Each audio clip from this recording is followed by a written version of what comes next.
NJR Medical. Helping medicine help people. The No-Bite 5.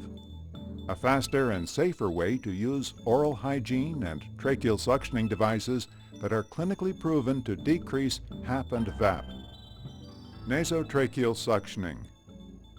Nasotracheal suctioning can be done every 2 to 4 hours on patients with respiratory distress, pneumonia, or moderate to severe weakness. Nasotracheal suctioning is performed to suction out secretions when the patient is too weak to cough up secretions on their own.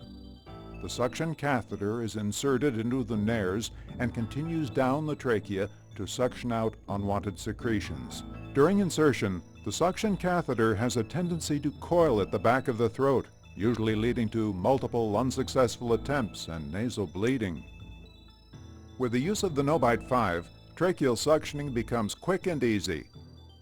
Have your supplies ready. If your patient's condition is deemed appropriate, remove your patient's pillow and tilt the head back to facilitate opening of the airway. Put on your gloves and a mask with facial shield for your protection.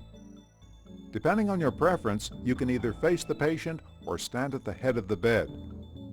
Insert the No-Bite 5 into the patient's mouth. Depress the tongue to facilitate opening of the airway. Turn on the light.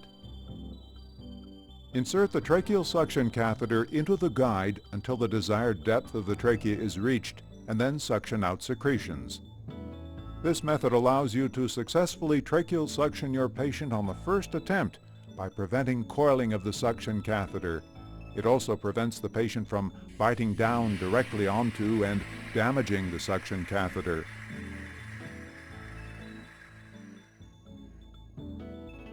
Suctioning above the cuff of endotracheal tube, laryngopharynx area.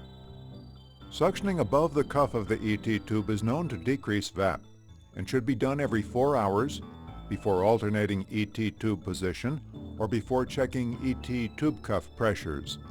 The suction catheter is inserted in the mouth and continues down the back of the throat into the laryngopharynx area. Using this insertion method, the patient can easily bite down on the suction catheter and stop the suctioning process. The patient can bite off a piece of the suction catheter, and it has a tendency to coil in the back of the throat. If your patient's condition is deemed appropriate, remove your patient's pillow and tilt the head back to facilitate opening of the airway.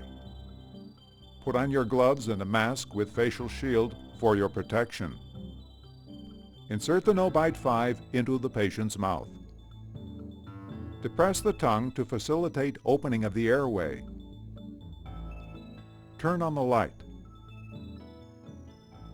Insert the suction catheter into the laryngopharynx area. Suction out secretions. This method allows you to suction above the ET tube cuff by preventing the patient from biting down and damaging the suction catheter.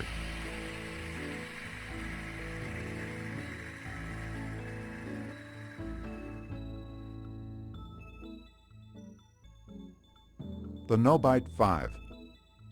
NJR Medical.